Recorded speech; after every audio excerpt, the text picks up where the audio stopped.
I suppose I should have gone in for a few minutes, but I just couldn't do it. Burying someone from a family you've known from childhood, someone cut down in the prime of life, well, it's hard to take. I could say goodbye from here. Besides, I could do more good out on the road. I could keep trying to prevent other people from killing themselves in their cars and bringing to other families, like the Dixons in there, that heartbreak that never quite heals. It was hard to believe that just a few days before, the Dixon family had been as happy and contented a group of people as you'd find anywhere. Frank Jr. had just come home from college to give his dad a little help on the farm for the summer.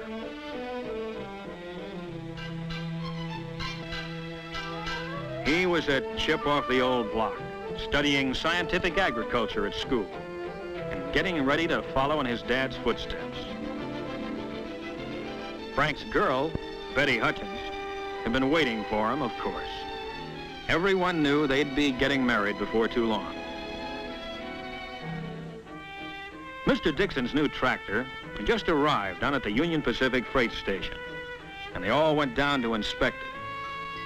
Frank's kid brother, Allan, had just taken his driving test a week before. Allan sure wanted to drive his dad's new tractor, but until he actually received the license, Dad Dixon wasn't letting him on the highway, not even on a tractor.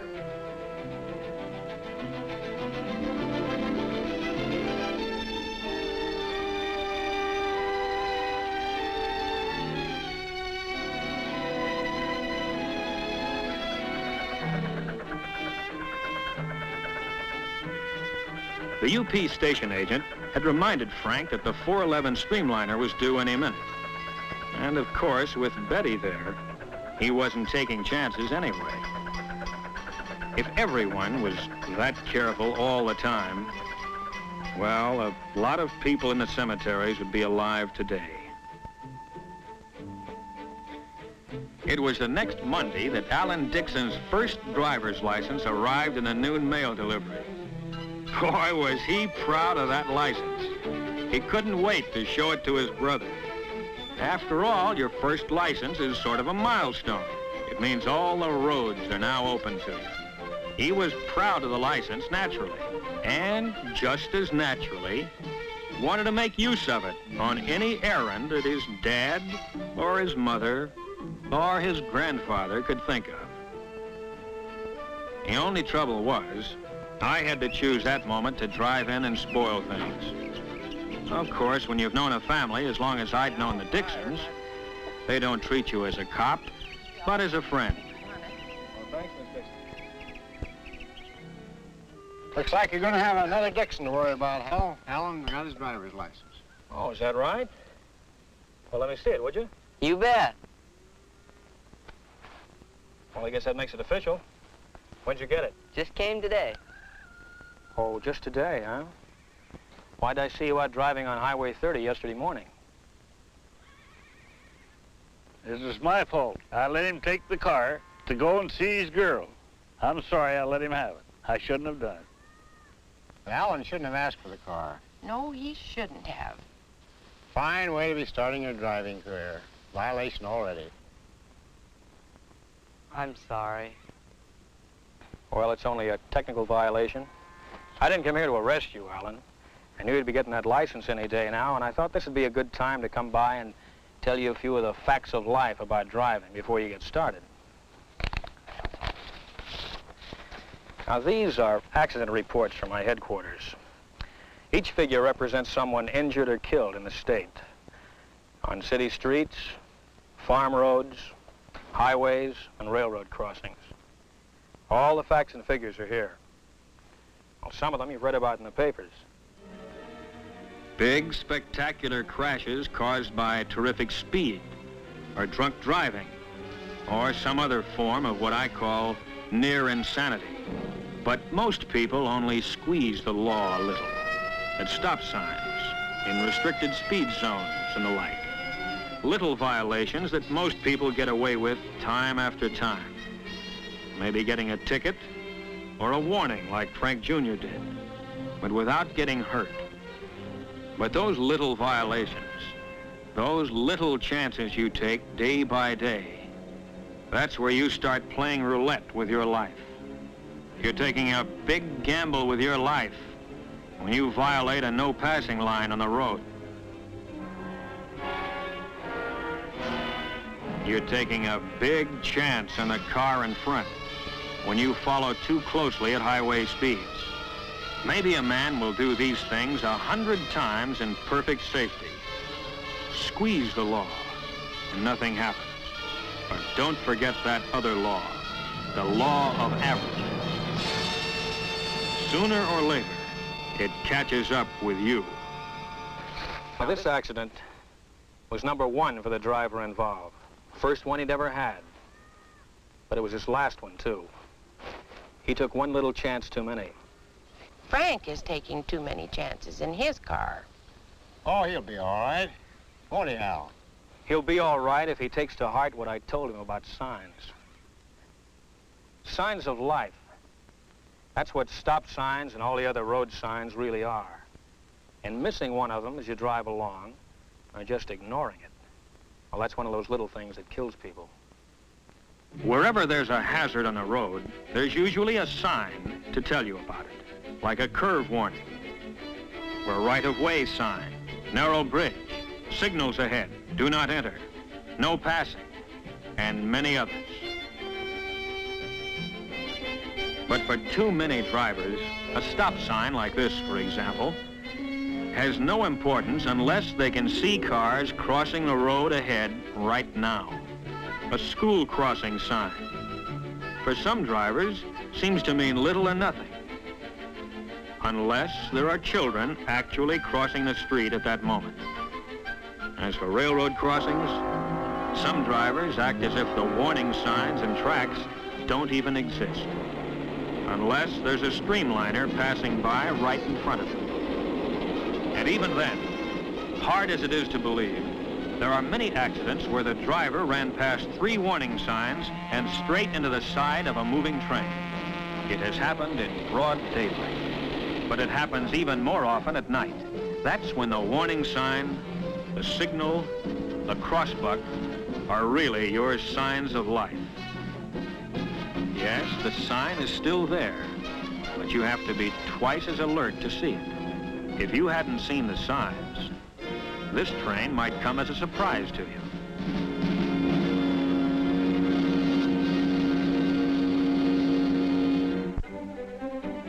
Traffic signs and signals that are so easy to see in the daylight become easier to miss as the sun goes down.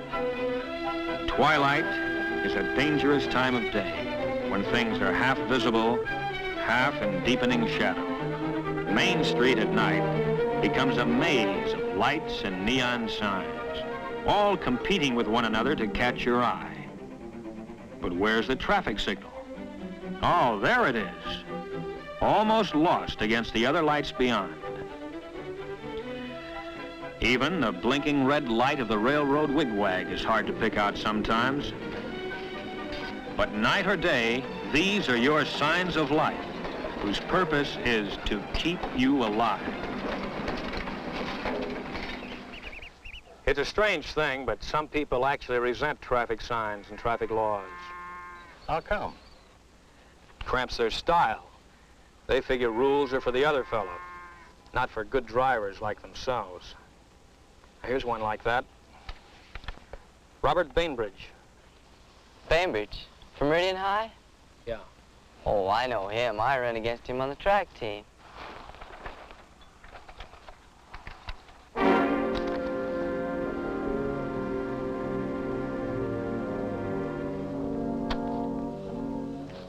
I knew him.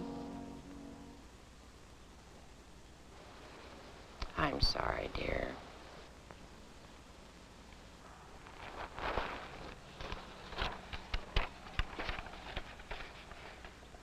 Robert Bainbridge, age 17. Occupation, student. Place of accident, Lone Tree Road near Meridian. Date, June 2nd. Time, 4:17.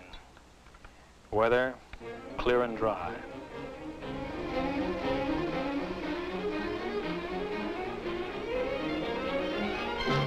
I gave him the light and siren on Highway 41 when he was doing about 70. His first mistake was speeding. His second mistake was when he tried to outrun me.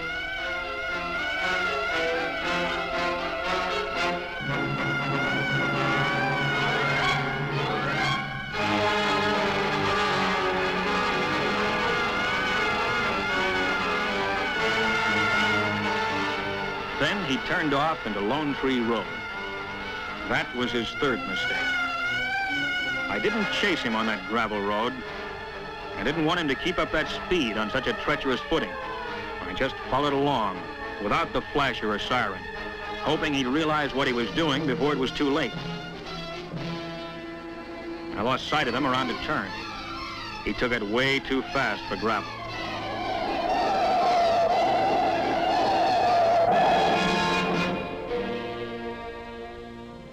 When I rounded the turn, the road ahead was empty.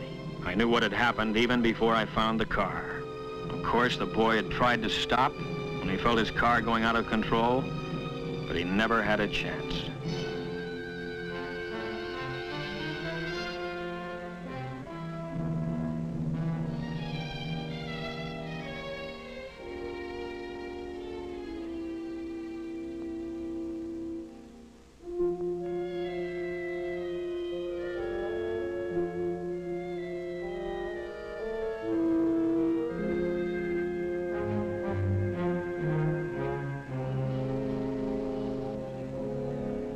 I can't understand it. Why did he do it? You tell me. That's one thing the reports don't show. Why people do things with a car that make no sense at all. Well, I guess a young fellow in a car figures he's quick enough to save himself. Quick enough? If a human body could match a machine. When you get to be my age, you slow down. Well, you can remember the old days, can't you, Mr. Dixon? Yep. When a tandem bicycle wasn't just a showpiece for an old-timers' day celebration, but a real, honest-to-goodness means of transportation. Sometimes we forget that there are plenty of people on our highways today who grew up in that horse and buggy age. Those narrow, two-lane country roads that used to be so quiet, peaceful, are now several lanes of high-speed traffic. The roads that used to wind gently around the hills now slice through mountains with nothing to slow you down. And many a rail crossing that stopped you in the old days is now a high-speed underpass or overpass. Everything in the world of transportation has improved. Everything except the drivers. We still have to use the same old equipment. Our eyes and ears and reflexes. They haven't improved a bit. No, they haven't. When I was a kid, I run 100 yards in 11 seconds. Yeah, he used to run me down in about 3 jumps. No gaff? 11 flat. That's faster than I ever run it in. Well, point is, Allan, you have to face a much greater danger on the road than your grandfather did, with no better equipment. No better personal equipment, that is. Oh, the highways and the cars are better and faster, of course. And that's where the danger is. Yes, danger. Even with sensible, safe-driving people on a highway as smooth as silk, with no traffic lights and no intersections to worry about. You might wonder, where is the danger we keep talking about? Well, here's one danger: fatigue. On long trips, fatigue is a big hazard. You should stop at least once every hour. Get out, stretch your legs, get those cobwebs out of your head. Weariness slows down your reactions, and at 60 miles an hour or better, you can't afford it.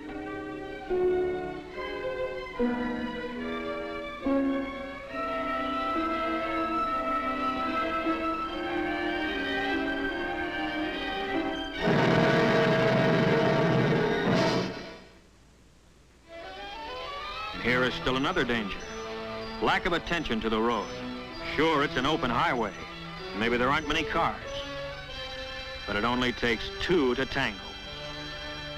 40% of all expressway accidents involve a car that is already stopped. On the road, part way on, or not far enough off. This is an invitation to disaster.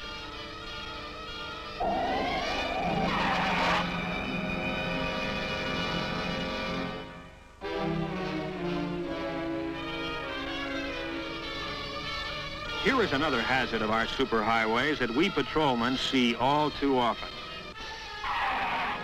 Every time you have to hit your brakes hard, ask yourself, why weren't you ready for the danger that suddenly developed?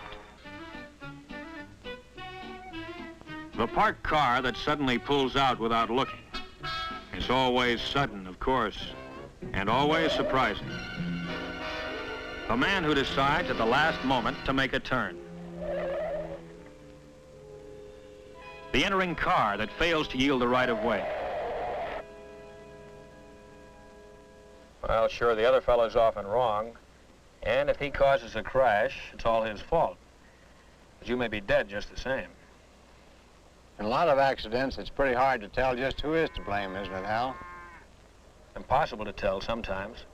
But there's one kind of accident where there's never a single doubt. What's that? At a railroad crossing. Yep, the train sure has the right-of-way. You know, the railroad's been here for almost 4 generations. Every farm family in these parts uses the railroad to ship their crops. We all like to ride the trains. But why is it so many people don't see the trains at the crossings? It seems impossible that anyone could fail to see or hear a train in motion. The locomotive is certainly big enough, and the train of cars behind it may be as much as a mile long. And yet, many people who have lived through a crossing accident will say, where did the train come from? I never saw it until it was right on top of me. Where did it come from? Well, it came on the rails. It couldn't come from anywhere else. But if you paid no attention to the signs, didn't look, and didn't listen, then to you it came out of nowhere. An approaching train starts the signal while it is still some distance away. Never try to guess how far away. Don't guess at all. And don't be impatient, because the train's coming and it can't stop.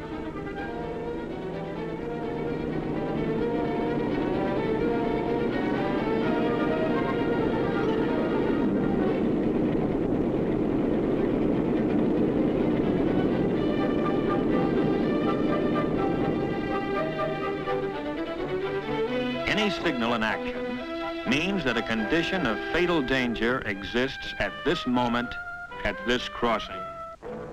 Maybe the last train you waited for was a slow freight that took several minutes to cross. But the next one may be a fast freight, highballing to the coast on a tight schedule.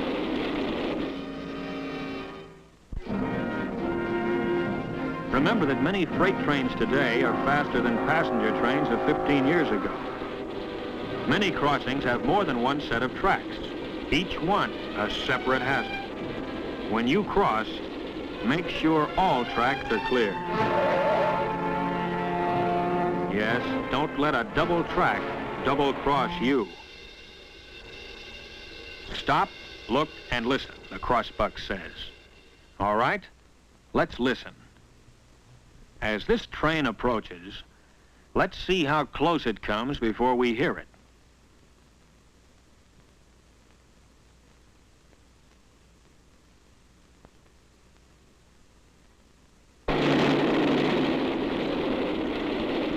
Now, where did that train come from?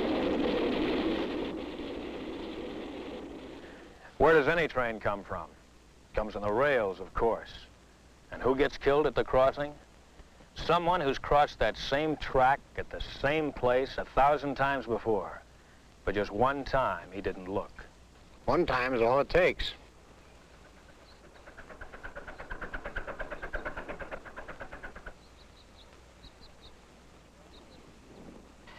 Please speak to Frank about his driving. It worries me. Okay, I will. I'll do it tonight. I surrender, Hal. I give up. What's the charge? No charge, Frank. I'm just giving Allan some free advice now that he's a licensed driver. Boy, I remember that advice you gave me the other day at the stop sign. Well, you keep it in mind. I will. Dad, can I take the car into town now? Okay, Allan, go ahead. But take it easy. Oh, I'll be real careful. Goodbye. He'll be all right. Look at the guy go. Hey, maybe we better go along with him, make sure he gets there all right. Okay, buy me soda. Okay, fine. Goodbye, everybody. Bye.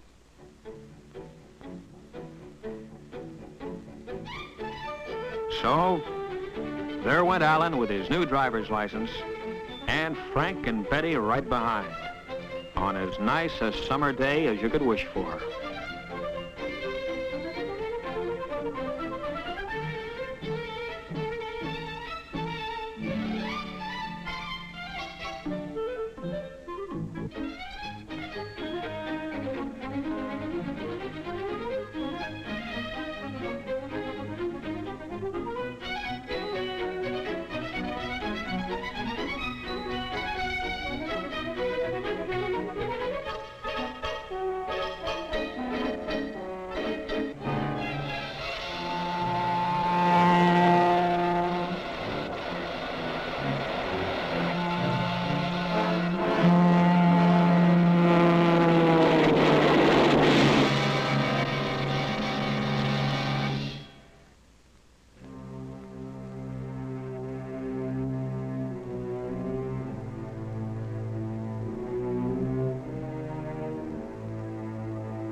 Why don't they look, Ralph?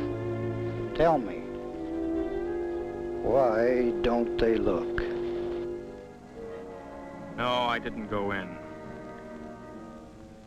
Burying someone like young Frank Dixon is too hard to take.